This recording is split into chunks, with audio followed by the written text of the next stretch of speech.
Welcome to my channel Subhash sir's classes. आज हम class 10 के लिए पीरियोडिक क्लासिफिकेशन ऑफ एलिमेंट्स पढ़ेंगे और इस चैप्टर में हमें पूरा तो कर नहीं पाएंगे, लेकिन इसका पहला भाग जो है उसको कवर करेंगे। Periodic classification of elements actually क्या होता है। जब हमारे संसार में पहला जब रिसर्च हुआ, जब दुनिया में क्या क्या होती है, मैटर में क्या क्या होती है, हर चीज़ में क्या क्या होती है, जब ये रिसर्च शुरू हुआ तभी लोगों को पता चला कि संसार में दो चीज़ होते हैं, या तो धातु होता है या तो नहीं होता है, या मेटल होता है या नॉन मेटल होता है। तो दुनिया के हर चीज़ मेटल और नॉन मेटल इन दोनों में बट गई। लेकिन दुनिया में ऐसा कोई चीज़ मिले जो मेटालिक नहीं हो सकते या तो फिर नॉन मेटालिक हो नहीं सकते। कई चीज़ें मिली जो मेटल और नॉन मेटल दोनों का गुण दिखा रहे थे, जिनको बाद में मेटालॉइड कहा गया। तो लोगों को ये पता नहीं चला कि संसार में कितने टाइप का एलिमेंट हो सकते हैं।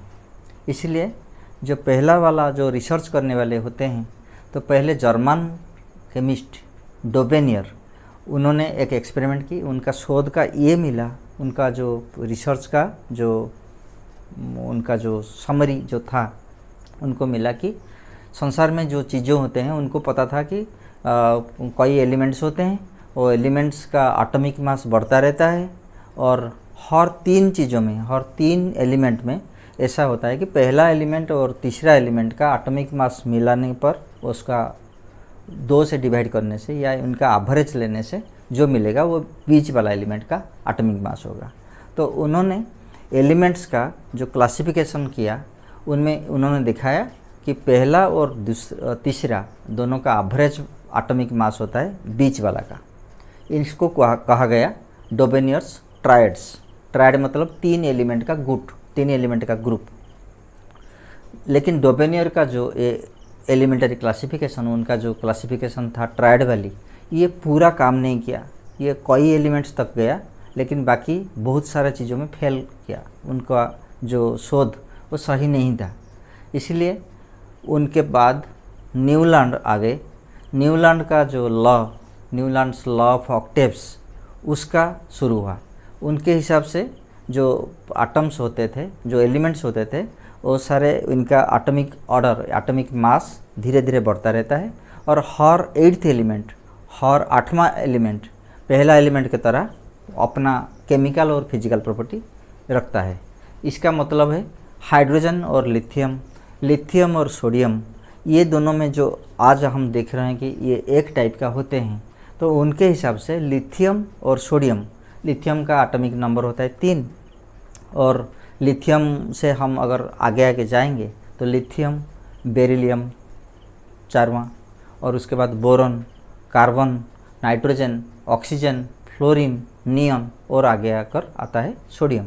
तो सोडियम होता था 8th एलिमेंट। तो लिथियम और सोडियम दोनों में एक ही टाइप का गुण दिखाया गया और वो सच लगा। लेकिन ये जो rule Newlands law of octaves, ये सिर्फ लाइट एलिमेंट्स के लिए सही था, और कैल्शियम तक 20th एलिमेंट तक, 20वां एलिमेंट जो है कैल्शियम, वो तक उस तक ये सही रहा। लेकिन इसका आगे जो स्कैंडियम और बाकी सारे जो जिंक, कॉपर, इनके साथ ये सही नहीं चला। तो रूल्स, हमेशा रूल्स होनी चाहिए, रूल्स हर जगह में सही होनी चाहिए। अगर ये 20वां एलिमेंट तक काम कर रहा है और आगे काम नहीं कर रहा है, तो ये यूनिवर्सल रूल कैसे होगा। इसलिए उसका भी हमने डिस्कार्ड कर दिया। और न्यूलैंड का लॉ ऑफ ऑक्टेव्स के बाद जो साहब हमें सचमुच एक पीरियोडिक टेबल का गिफ्ट दिया, वो थे मेंडेलीव। एक रशियन साइंटिस्ट थे, और मेंडेलीव का पीरियोडिक टेबल का बहुत सारा अच्छाई था, बुराई कम था। लेकिन अच्छाई जो थे वो हमें एक दिशा दिखाए, और उस दिशा में आगे जाकर हमें पीरियोडिक टेबल का सही जो तरीका हमें पता चला। तो ये सारी चीज़ में क्या क्या था, चलो थोड़ा समराइज कर लेते। तो पहला जो था पीरियोडिक टेबल का नीड क्या था, पीरियोडिक टेबल क्यों बनाया गया। इसलिए कि जितने सारे एलिमेंट्स मिले, ये एलिमेंट्स को हम रखें कहाँ, कैसे लिखें, सारे प्रॉपर्टी एक ही जगह में तो रख नहीं सकते, सारी एलिमेंट्स को एक ही जगह में तो रख नहीं सकते। तो इनका प्रॉपर्टी के हिसाब से, इनका फिजिकल और केमिकल प्रॉपर्टी के हिसाब से इनको थोड़ा अरेंज करना ज़रूरी था। इसलिए जब एलिमेंट्स का संख्या 20 से बढ़कर 60, 70 या 80 तक चल गया, तभी इनको रखना, इसको अरेंज करना, इसको टेबुलर फॉर्म में रखना, स्टैटिस्टिकल डाटा देना थोड़ा मुश्किल हो गया। इसीलिए मेंडेलीव के वक्त ये सचमुच पीरियड टेबल का एक साइंटिफिक प्लेसमेंट, साइंटिफिक अरेंजमेंट किया गया। और मेंडेलीव के आने तक पहले था डोबेनियर्स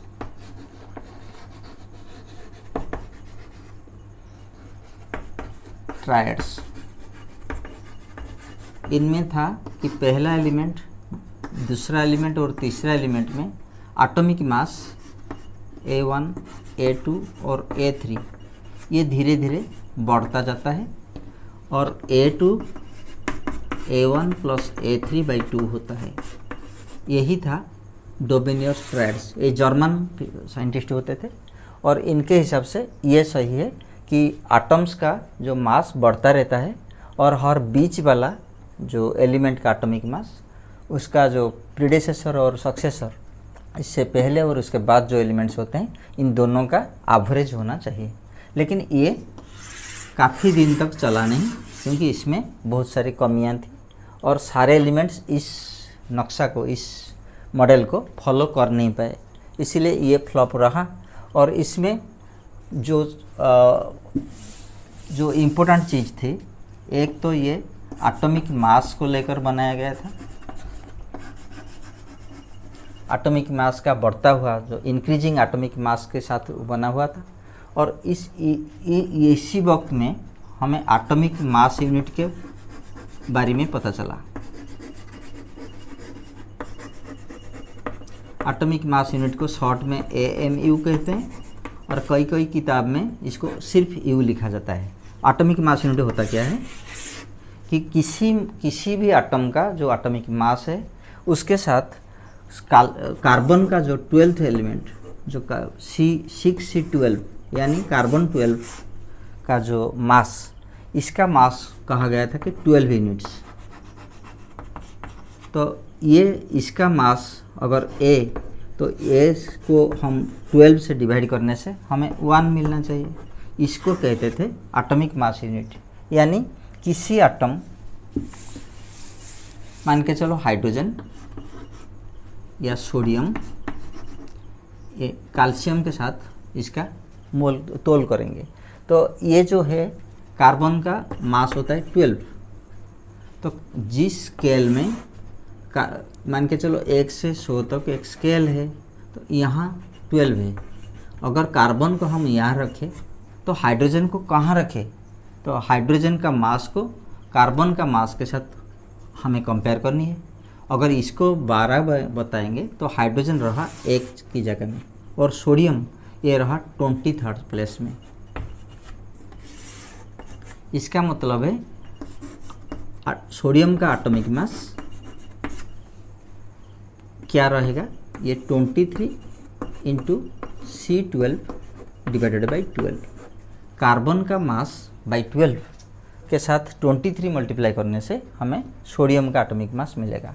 तो किसी भी चीज़ का, किसी भी एलिमेंट का एटॉमिक मास को कार्बन 12 का मास के साथ तुलना करने से जो यूनिट मिलता है उसको कहते हैं एटॉमिक मास यूनिट। इसे कहते हैं atomic mass unit is the mass of any element as compare to C12 element taken as 12, carbon 12 taken as 12। अगर कार्बन 12 एलिमेंट का मास अगर 12 होता है तो किसी भी एलिमेंट का जो होता है वही वो स्केल में रहेगा और उसको एटॉमिक मास यूनिट कहा जाएगा। इसका मतलब है कि हाइड्रोजन का 1U, कार्बन का 12U, सोडियम का 23U और ऑक्सीजन का 16U, सल्फर का 32U, इसे कहते हैं एटॉमिक मास यूनिट। ये डोबेनियर का ट्रायड के बाद आ गया Newlands law of octaves.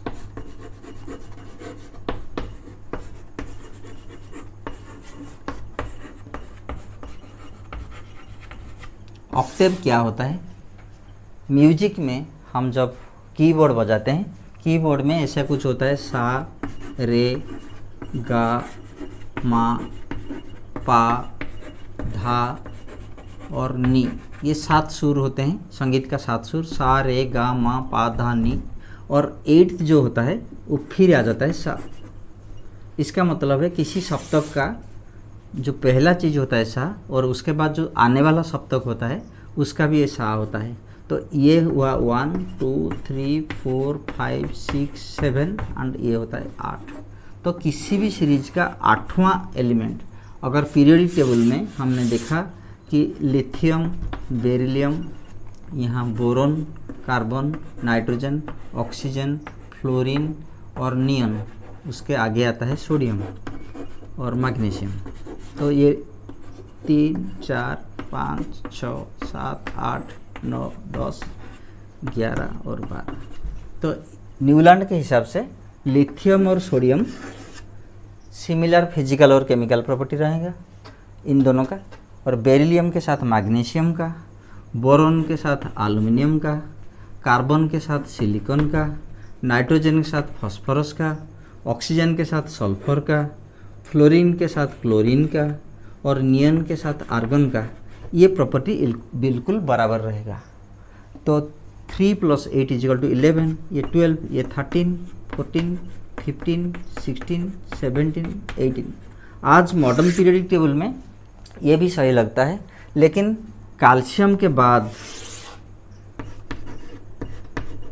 Potassium और कैल्शियम, इसके बाद ये रूल काम नहीं किया। इसीलिए छोटा सा जो सर्कल था, जब लाइटर एलिमेंट्स थे, ये सारे हल्का सा एलिमेंट्स होते हैं, ये लाइट एलिमेंट्स होते हैं, इनके साथ ये रूल काम किया। लेकिन इसके आगे जैसे 29th होता है कॉपर, 30th होता है जिंक, इनके साथ ये काम नहीं किया। इसीलिए 8th element was the repetition. 8th element में केमिकल और फिजिकल प्रॉपर्टी रिपीट करेंगे, ये सही नहीं रहा। इसलिए न्यूलैंड लॉ ऑफ ऑक्टेव्स को फिर खारिज करना पड़ा, इसको हम बैकआउट करें। तो इसमें क्या क्या फ़ायदामंद चीज़ें थी? एक तो इनका प्लस पॉइंट्स क्या थे, ये लाइटर एलिमेंट्स के लिए काम कर रहा था।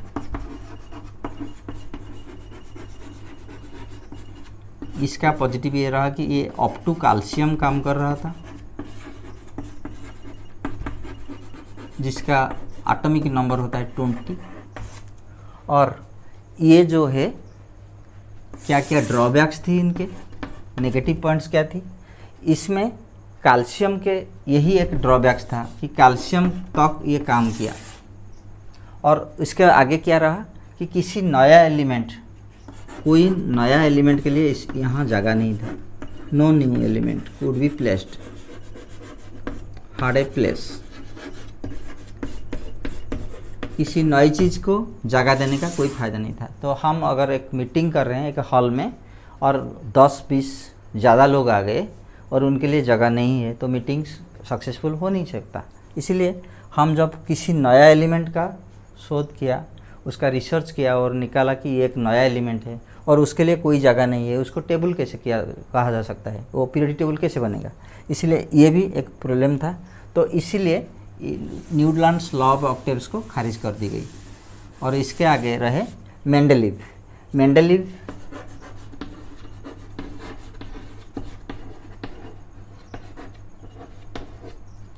पीरियोडिक टेबल,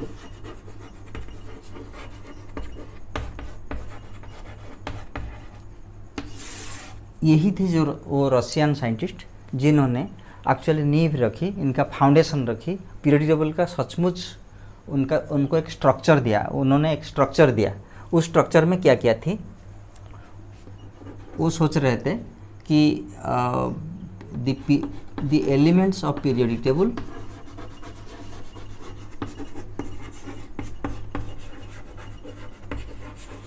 उन्होंने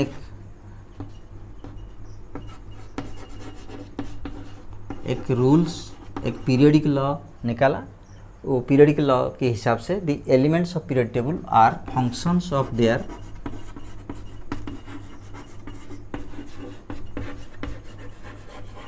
एटॉमिक masses।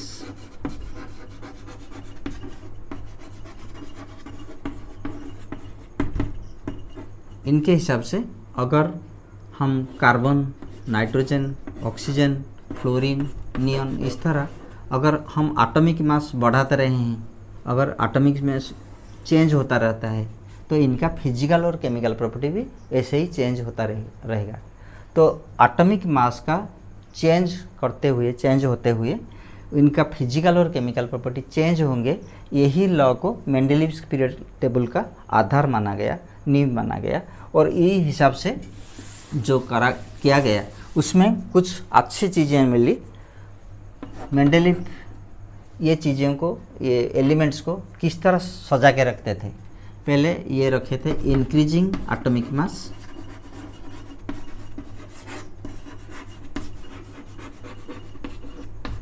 इसी ऑर्डर में रखते हुए काफ़ी सारा एलिमेंट्स ये सही निकाले कि इसका जो प्रॉपर्टी सही दिखाया गया।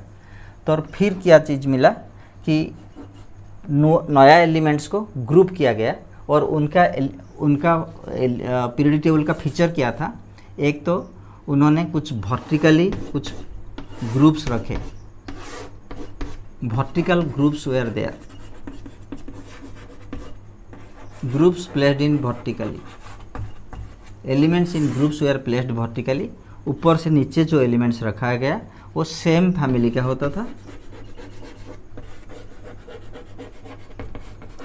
और ये एलिमेंट्स का सेम वैलेंसी था, वैलेंस इलेक्ट्रॉन का संख्या समान था और ये सारे सेम फिजिकल और केमिकल प्रॉपर्टी दिखा रहे थे, सेम फिजिकल प्रॉपर्टी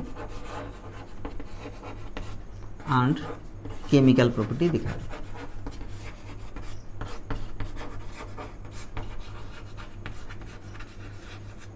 तो वर्टिकली प्लेस्ड होने वाले एलिमेंट्स को किसी ग्रुप कहा जाता था और इस ग्रुप को वो भी दो अलग अलग हिस्सा में बांटते थे, ग्रुप ए और ग्रुप बी। तो ग्रुप ए और ग्रुप बी का आइडिया मेंडलीव का था और वो उनका आधार क्या था, ऑक्साइड्स और हाइड्रेट्स, इनका फॉर्मेशन को बेस करके ऑक्साइड फॉर्मेशन, ऑक्सीजन के साथ मिलता हुआ किसी एलिमेंट ऑक्साइड्स बनाता है और हाइड्रोजन के साथ मिलता हुआ वो हाइड्रेट बनाता है, जैसे सोडियम हाइड्रोक्साइड NaH और सोडियम ऑक्साइड Na2O। तो यही जो हाइड्रेट और ऑक्साइड फॉर्मेशन, इसी प्रॉपर्टी को बेस करके उन्होंने ग्रुप ए और ग्रुप बी का आइडिया दिए थे। और इसके बाद हॉराइजेंटल प्लेसमेंट जो होता था, हॉराइजेंटली जो एलिमेंट्स प्लेस किया गया था उनको पीरियड्स कहा जाता था। मतलब मेंडलीव का पीरियोडिक टेबल में ये सारे होते थे पीरियड्स, जैसे first period, second period, third period, और ये जो होते थे ये होते थे ग्रुप्स, यानी ग्रुप 1, ग्रुप 2, ग्रुप 3, इस तरह ग्रुप 16, ग्रुप 18, इस तरह ये होता था ग्रुप्स।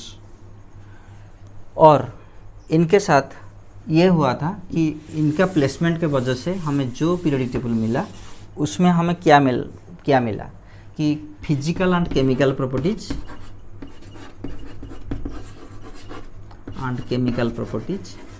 सिर्फ केमिकल प्रॉपर्टी नहीं, फिजिकल प्रॉपर्टी भी रेकर करता रहा, फिर होता रहा कि जैसे ये ग्रुप में जो एलिमेंट का जो फिजिकल प्रॉपर्टी है और दूसरा पीरियड में उसका नीचे जो एलिमेंट है उसका जो फिजिकल प्रॉपर्टी है ये बिल्कुल बराबर रहे और इसका केमिकल प्रॉपर्टी बराबर रहे।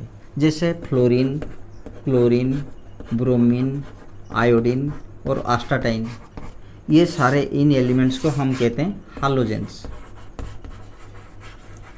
ये हालोजन फैमिली कहा जाता है। तो हालोजन फैमिली में जितने सारे एलिमेंट्स हैं इनका फिजिकल और केमिकल प्रॉपर्टी इक्वल होता था, इनका वैलेंसी इक्वल होता था, इनका आउटर मोस्ट सेल में जो एलिमेंट्स होता है, जो वैलेंसी इलेक्ट्रॉन्स होते हैं वो बराबर थे। तो ये जो है ये एक खूबी थी मेंडलीव का पीरियोडिक टेबल में। और ये सारे पॉजिटिव ट्रेंड्स तो थी, लेकिन और क्या ट्रेंड्स थी कि similar elements could be placed we are placed under the same group. किसी ग्रुप के अंडर जो एलिमेंट रखा गया उसका प्रॉपर्टी में सिमिलरिटी थी और इसको हम कहते हैं कि फैमिली। तो जैसे हमने बताया अभी कि फ्लोरीन, क्लोरीन, ब्रोमीन, आयोडीन ये सिमिलर एलिमेंट होते हैं और सिमिलर ग्रुप से रहते हैं और उनका पीरियोडिक टेबल में भी कुछ गैप्स थी, कुछ खाली जगह थी जो रखा गया था। भविष्य में जो एलिमेंट आएगा, भविष्य में जो एलिमेंट शोध होकर मिलेगा, उसका रिसर्च होने पर मिलेगा, वो उस जगह में रखा जाएगा। इसलिए न्यूटन्स का जो लॉ ऑफ ऑक्टेव्स में वो खाली जगह नहीं था, लेकिन मेंडलीव का पीरियोडिक टेबल में वही खाली जगह था जहाँ नया आने वाला एलिमेंट के लिए जगह था। तो ये एक खूबी थी। और एक और चीज़ था, सो गैप्स फॉर न्यू एलिमेंट्स।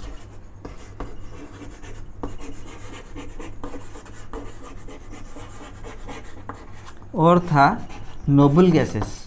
जो गैसेस अक्सर किसी के साथ रिएक्ट नहीं करते, वो noble gases they are placed under the same group without violating anything और without disturbing any other property, without any disturbances to दी। मतलब किसी एक ग्रुप में नोबल गैस को प्लेस कर दिया गया, फिर भी सारे प्रॉपर्टी वो टेबल दिखाता रहा। मतलब टेबल का कोई दिक्कत नहीं था, कोई प्रॉब्लम नहीं था। ये सारे पॉजिटिव चीज़ें थी, लेकिन उनके हिसाब से जो बनाया गया मेंडलीव का जो पीरियड टेबल, उसमें नेगेटिव चीज़, लिमिटेशंस क्या थी, क्या खराबी थी इसमें। खराबी नंबर 1, इसमें हाइड्रोजन के लिए एक सही जगह नहीं था। No proper place for hydrogen.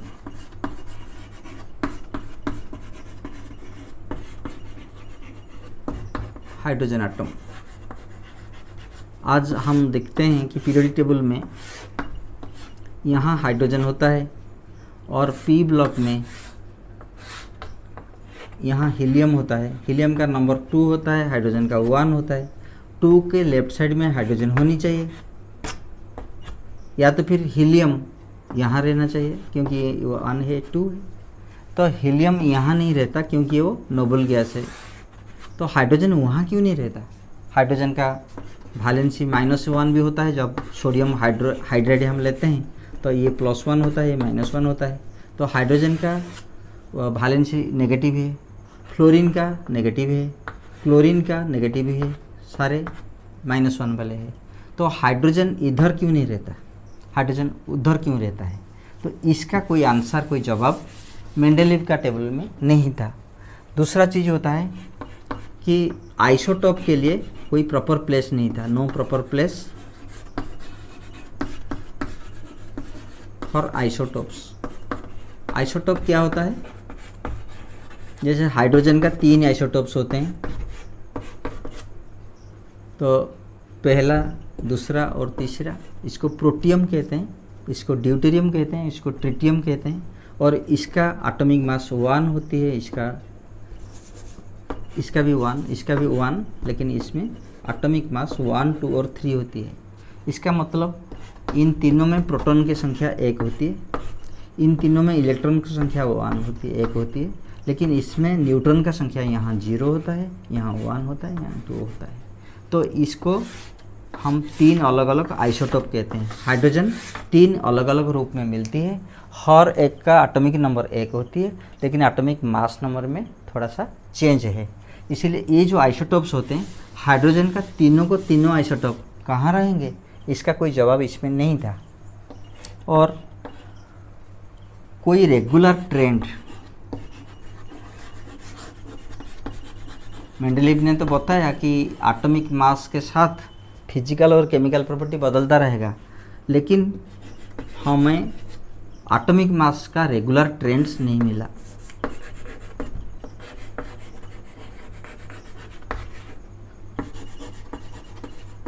मतलब कई एलिमेंट्स ऐसे मिले, जैसे कोबाल्ट, ये निकेल के लेफ्ट साइड में रहा, जबकि मॉडर्न टेबल में हम आयरन, निकल, कोबाल्ट, इसमें किसी को लेफ्ट में रखे, किसी को राइट में रखे, ये ट्रेंड के लिए जो रूल्स, अगर हम ये देखते हैं कि एक एलिमेंट है जिसका एटॉमिक मास होता है 39, एक और है जिसका एटॉमिक मास है 40, तो मेंडलीव के हिसाब से ऐसे ही रहना चाहिए। मान के चलो ए और बी, इनका एटॉमिक मास ऐसा रहना चाहिए।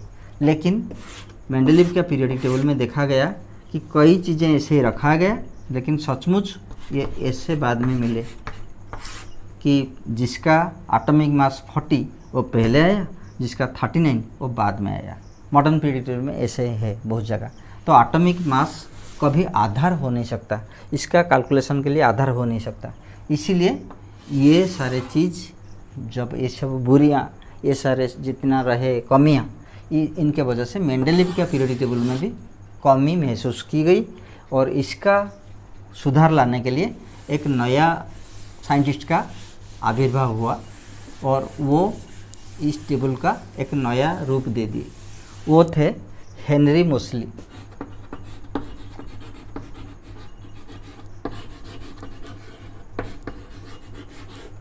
और 1931 में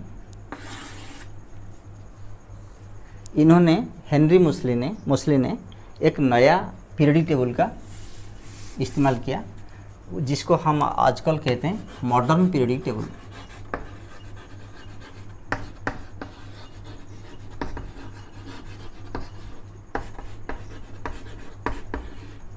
और ये टेबल लगभग ऐसे ही दिखता है।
इसमें 4 अलग अलग ब्लॉक्स थे।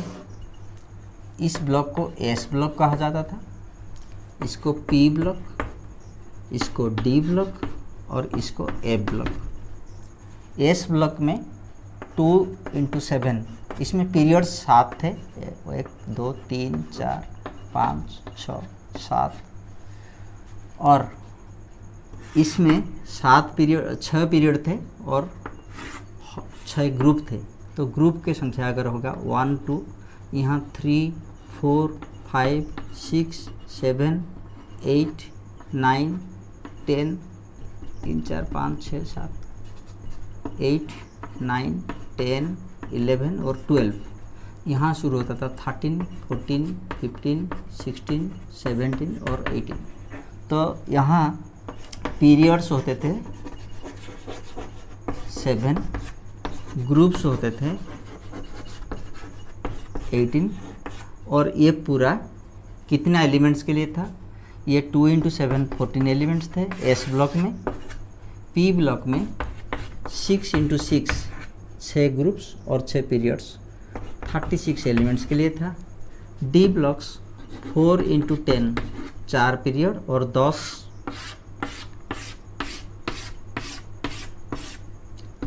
ग्रुप्स, तो 40 एलिमेंट्स के लिए था।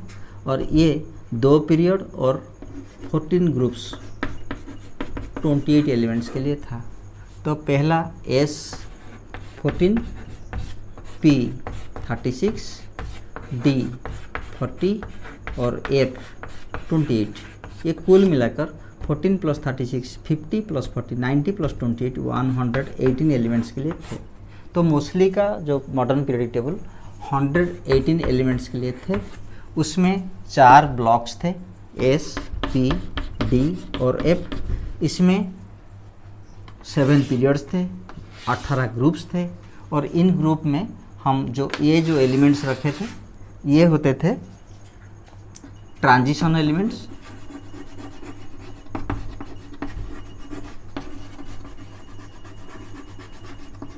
यहाँ सारे मेटल्स थे। यहाँ मेटल्स, नीचे वाला जगह में हम मेटल्स को पाएंगे और एक डायगोनल लाइन के ऊपर सारे नॉन मेटल्स थे और यहाँ थे मेटालॉइड्स। ये सारे थे जो रेयर अर्थ एलिमेंट्स जिसको हम एटम बम में पाते हैं, रेयर अर्थ्स। 2 अलग अलग ग्रुप, इसको लांथानाइड्स, इनको एक्टिनाइड्स कहा जाता था। ये अगला पीरियड में हम विस्तार से पढ़ेंगे। और ये सारे अल्कालाइन मेटल्स थे। संसार में सारे बेसेस, अल्कालीज यहाँ से निकले। संसार में सारा एसिड्स यहाँ से निकले। सारे मेटल्स जो ओर से आते हैं, जो माइनिंग एरिया से आते हैं, सारे यहाँ है। जो अक्सर मिलते नहीं, बहुत कम मिलते हैं, रेयर अर्थ्स, जैसे यूरेनियम, प्लूटोनियम, लॉरेंशियम, आइंस्टाइनियम, ये सारे एलिमेंट्स से हमारा एटम बम्स बनते हैं, न्यूक्लियर इंडस्ट्री चलते हैं, न्यूक्लियर प्लांट्स चलते हैं, ये सारे इधर थे। तो ये सारे 118 एलिमेंट के लिए ये बन गया। और इसमें कई जगह खाली रहा। पहले तो ये जगह सारे खाली थे, यहाँ से यहाँ तक खाली थे, 112 तक आए थे। तो ये सारे एलिमेंट खाली जगह थे। बाद में जब ये मिले, लास्ट एलिमेंट जो OG होता है, ये एलिमेंट आज यहाँ बैठी है, 118 नंबर एलिमेंट। पहला तो हाइड्रोजन इधर था, हीलियम तो इधर था, लेकिन ये जो एलिमेंट्स आगे, ये सारे एलिमेंट्स के लिए जगह पहले से तय हुआ था। तो इसके साथ हम मॉडर्न पीरियोडिक टेबल तक जो कोर्स है 10th क्लास का सिलेबस, हम ये पूरा किए। और अगला पीरियड में हम मॉडर्न पीरियोडिक टेबल का चीज़ को विस्तार से पढ़ेंगे और एग्ज़ाम में जैसे अच्छा होगा, आपका मार्क्स अच्छा आएगी, इस टॉपिक को लेकर ये बंदोबस्त करेंगे। और अगला पीरियड तक और ये वीडियो आप देखो। अगर ये अच्छा लगे तो please like it, subscribe it और let us meet in the next class. Thank you.